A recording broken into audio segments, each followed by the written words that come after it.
We're here today to look at saving some tomato seeds. Really easy for the home gardener to do at home.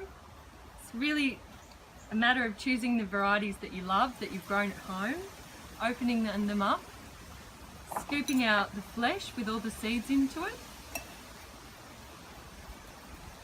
I try and avoid the flesh, just get all the seeds, as many as you can, to a glass jar. I've got some beautiful Italian Nonno's tomato here, which are some of my favourites. Then once you've got all the pulp in a glass jar, just mash it up.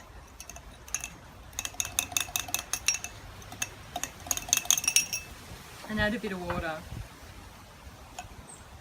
Now this is the gross bit. You leave this one, sometimes it's good to put it in a glass jar, for 4 days to ferment. It allows all the gel around the seed to remove so that you're going to have viable seed. This is one I prepared earlier that's a little bit gross, but there's some good seed in there.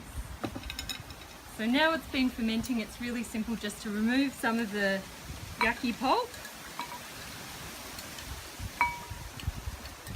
And I should have some nice seeds separated at the bottom.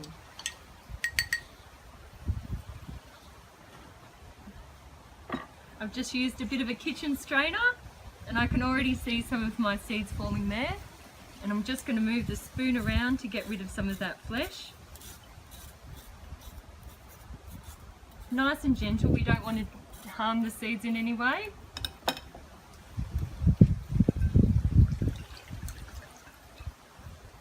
What do you know? All starting to come up nice and clean. I'm just going to get rid of this.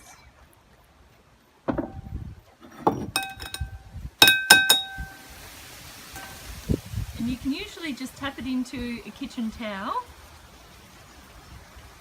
and allow it to dry on your windowsill, and you'll have your own tomato seeds.